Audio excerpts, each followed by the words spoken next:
मैं कृष्णा गौड़ मारवाड़ी व्रत कथा में आपका स्वागत करती हूँ। आज हम आपके सामने पुरुषोत्तम मास के 11वें अध्याय के बारे में बात करने जा रहे हैं। नारद जी बोले, हे महामुनि, उस कन्या ने बड़ी कठोर तपस्या प्रारंभ कर दी, जिसे मुनि लोग भी करने में कठिनता अनुभव करते हैं। श्री नारायण बोले, उस कल्याणी ने बड़ी कठिनाई से होने वाले तप प्रारंभ किया और पंचमुखी शांत शिव का ध्यान करने लगी।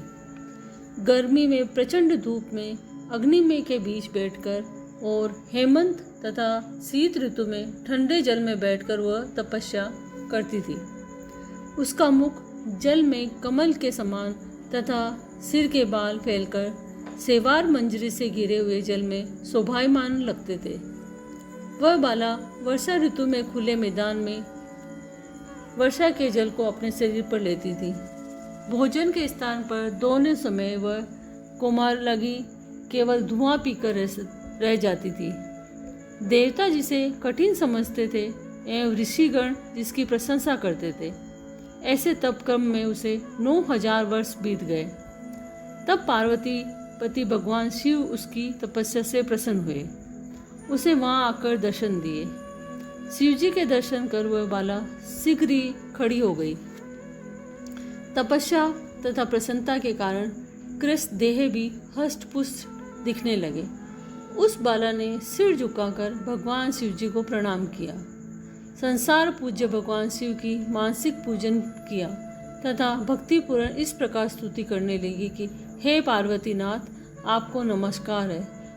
हे प्रभु, जो आपकी शरण में आश्रय लेता है वह घोर संसार में समुद्र में डूबा हुआ भी तथा प्रत्येक अंग से तापित एवं पीड़ित भी हो और काल रूपी सर्प की भयानक दृष्टाओं के द्वारा पीड़ित भी हो, तब भी वह शरीर से दुख छूट जाता है।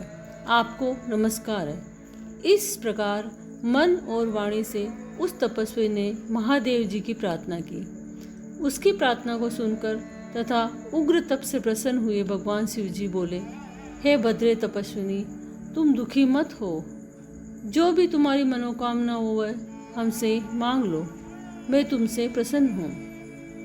हे राजन, इसको सुनकर वह कुमारी आनंद में डूब गई और सदाशिव से बोली, हे नीलानाथ, आप अगर प्रसन्न है तो मुझे पति दे, मुझे पति मिले, मुझे पति दीजिए, मुझे पति की कामना है, पति दीजिए। तब उस बाला से शिवजी बोले, हे मुनि कन्या, तुमने मेरे सामने अपने मुख से 5 बार पति शब्द कहा है, इसलिए तेरे 5 पति होंगे और वे सूरवीर, धर्मों के ज्ञाता, साधु एवं सन्यासियों के समान रहने वाले, सत्यवादी, पराक्रमी, यज्ञकर्ता, गुणों के कारण प्रसिद्ध, इंद्रियों को वश में रखने वाले राजा होंगे। श्री कृष्ण बोले। श्री शिवजी का अप्रिय वचन सुनकर वह बाला झुककर कातर स्वर में बोली, हे सदाशिव, गिरजाकांत, संसार में इस प्रकार मेरा उपवास न कराइए, क्योंकि प्रत्येक स्त्री का एक ही पति होता है। 5 पतियों वाली एक स्त्री कहीं न तो देखी है न ही सुनी है।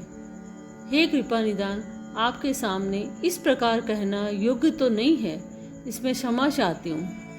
हे प्रभु, मैं आपकी शरण में हूँ। इसे सुनकर भगवान शंकर कहने लगे, हे भीरू, तुम डरो नहीं। आगे के जन्म में तपस्या के बल से तू माँ के गर्भ द्वारा उत्पन्न नहीं होगी। उसी जन्म में तुझे ये 5 पति प्राप्त होंगे। उन पतियों के साथ अनेक सुख भोगकर तू परम पद को प्राप्त होगी। शिवजी ने आगे कहा, हे पुत्री, पुरुषोत्तम मास भगवान का प्यारा महीना है, तूने उसका नियम पालन नहीं किया। श्री कृष्ण भगवान ने अपना ऐश्वर्य प्रदान करके इसे अपना बनाया है। ब्रह्मादि देवता, नारद तथा मैं जिसकी आज्ञा पालन करते हैं, उनकी आज्ञा भला कौन टाल सकता है। हे मूढ़े, तूने संसार पूज्य इस मास का व्रत पालन नहीं किया है। हे ब्राह्मण पुत्री, इसी कारण से तेरे 5 पति होंगे। इस प्रकार कहते हुए भगवान शिव तो अंतर्ध्यान हो गए और वह बाला झुंड से बिछुड़ी हिरणी के समान चकित खड़ी रह गई। इसी प्रकार पुरुषोत्तम मास के 11वें अध्याय की समाप्ति हुई। अगर आपको ये कहानी पसंद आई है तो ऐसी और व्रत कथाओं के लिए इस चैनल को सब्सक्राइब करना ना भूलें। धन्यवाद।